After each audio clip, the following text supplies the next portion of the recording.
Hello friends, how are you? Welcome back to my YouTube channel study result world. Friends, आज हम वर्णमाला के बारे में जानेंगे, जैसे कि हर बार आपके हिंदी के पेपर में प्रश्न पूछे जाते हैं।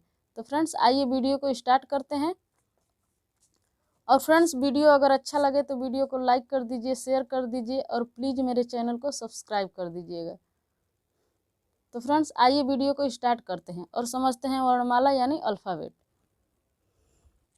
वर्णों का व्यवस्थित समूह को वर्णमाला कहते हैं। फ्रेंड्स, यहाँ से हर बार क्वेश्चन पूछा जाता है कि वर्णमाला कहते किसे हैं। उसमें ऑप्शन दे देता है वर्णों के समूह को, वर्णों के व्यवस्थित समूह को या वर्णों को, ऐसे करके 4 क्वेश्चन दे दिया जाता है और वहाँ पर आपको कन्फ्यूजन होता है। तो फ्रेंड्स, आपको याद रखना है कि वर्णों के व्यवस्थित समूह को वर्णमाला कहते हैं। वर्णों के समूह को वर्णमाला नहीं कहते हैं, बल्कि वर्णों का व्यवस्थित समूह को वर्णमाला कहते हैं। इस प्रकार आपके क्वेश्चन पेपर में पूछे जाते हैं। हिंदी वर्णमाला को 2 भागों में बांटा गया है। पहला है वावेल और दूसरा है व्यंजन।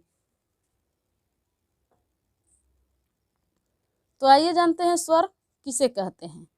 जिन वर्णों को बोलते समय किसी अन्य वर्णों की सहायता नहीं ली जाती है, उन्हें स्वर कहते हैं। फ्रेंड्स, स्वर ऐसे वर्ण होते हैं जिनको बोलने में किसी की सहायता नहीं ली जाती है, उन्हें स्वर कहते हैं। स्वर अ से अंगह तक होते हैं। ये जितने भी स्वर होते हैं, ये बिना किसी के सहायता के बोले जाते हैं। तो फ्रेंड्स, आपको याद रखना है कि जिन वर्णों को बोलते समय किसी अन्य वर्ण की सहायता नहीं ली जाती है, उन्हें स्वर कहते हैं। और स्वर कितने होते हैं? 11 होते हैं और अनुस्वार और विसर्ग को लेकर के स्वर 13 होते हैं। दूसरा है व्यंजन। जिन वर्णों के उच्चारण में स्वरों की सहायता ली जाती है, उन्हें व्यंजन कहा जाता है। फ्रेंड्स, स्वर स्वतंत्र रूप से उच्चारित होते हैं और व्यंजन स्वर की सहायता से उच्चारित किए जाते हैं, उसे ही व्यंजन कहते हैं।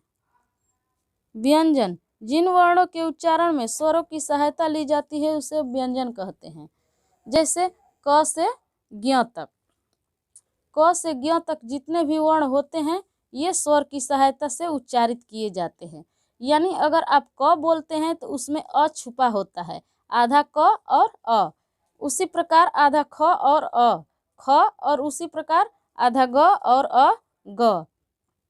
इस प्रकार से जितने भी व्यंजन होते हैं स्वर की सहायता से बोले जाते हैं। इस प्रकार जो स्वर होते हैं वे स्वतंत्र रूप से उच्चारित किए जाते हैं और जो व्यंजन होते हैं वे स्वरों की सहायता से उच्चारित किए जाते हैं। जैसे क से ज्ञ तक।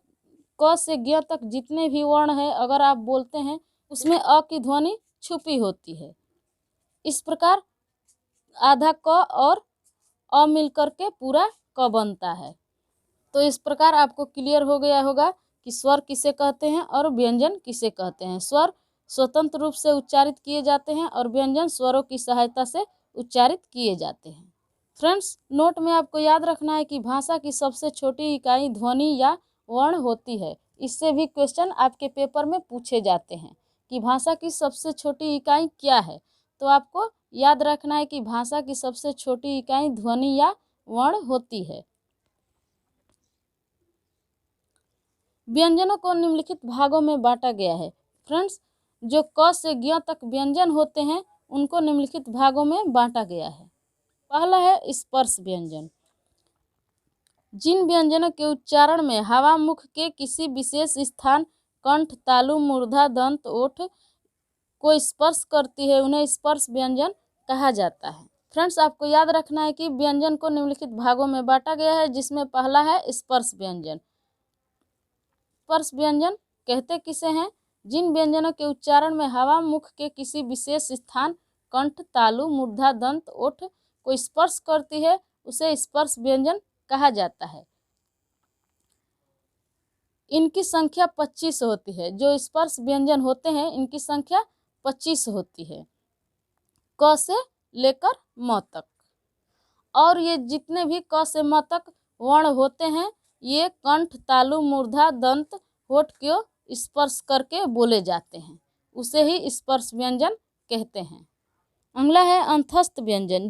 जिन वर्णों का उच्चारण स्वर और व्यंजन के बीच से होता है उन्हें अंतस्थ व्यंजन कहते हैं।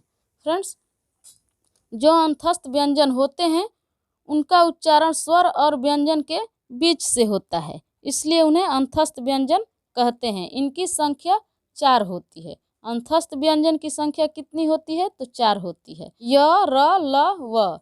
य, र, ल, व ये अंतस्थ व्यंजन है क्योंकि इनका उच्चारण स्वर और व्यंजन के बीच से होता है, इसलिए इसको अंतस्थ व्यंजन कहा जाता है। इनकी संख्या भी 4 होती है। ये कौन कौन से हैं? य, र, ल, व। ये अंतस्थ व्यंजन के अंतर्गत आते हैं। ऊष्म व्यंजन, जिन व्यंजनों का उच्चारण करते समय दांत और जीभ के पास हल्की सी ऊष्मा उत्पन्न होती है उसे ऊष्म व्यंजन कहते हैं। इसकी संख्या 4 है। शरीफा स, षटकोर स और सफेरा स और हल ह, ये चारों ही ऊष्म व्यंजन के अंतर्गत आते हैं। तो फ्रेंड्स, आपको याद रखना है कि ऊष्म व्यंजन के अंतर्गत तीनों स और ह आते हैं। उच्छिप्त व्यंजन, उच्छिप्त व्यंजन को द्विगुण व्यंजन भी कहते हैं। इसकी संख्या 2 है, ड और ढ। फ्रेंड्स, उच्छिप्त व्यंजन को द्विगुण व्यंजन भी कहते हैं क्योंकि अलग अलग जगहों पर इसका अलग अलग रूप में प्रयोग किया जाता है। बिंदी लगा करके प्रयोग किया जाता है तो कभी इसी तरह से इसका प्रयोग किया जाता है, इसलिए इसको द्विगुण व्यंजन भी कहते हैं। और ड और ढ को ताड़नजात व्यंजन भी कहते हैं। आपको ये याद रखना है। तो फ्रेंड्स, उच्छिप्त व्यंजन की संख्या कितनी होती है? 2 होती है, ड और ढ। अगला व्यंजन है संयुक्त व्यंजन। 2 व्यंजनों से मिलकर बने व्यंजन को संयुक्त व्यंजन कहते हैं, या 2 व्यंजनों से मिलकर बने व्यंजन संयुक्त व्यंजन कहलाते हैं। इसकी संख्या भी 4 होती है। तो संयुक्त व्यंजन कौन होते हैं? जो 2 व्यंजनों से मिलकर बने होते हैं वे संयुक्त व्यंजन होते हैं और इनकी संख्या 4 होती है। छ, आधा क और षटकोण स से मिलकर बना है, और त्र, आधा त और र से मिलकर बना है। ज्ञ, आधा ज और य से मिलकर बना है। स्र, आधा स और र से मिलकर बना है। इस प्रकार छ, त्र, ज्ञ, स्र ये चारों वर्ण संयुक्त व्यंजन के अंतर्गत आते हैं। ये आपको याद रखना है कि ये चारों वर्ण संयुक्त व्यंजन के अंतर्गत आते हैं।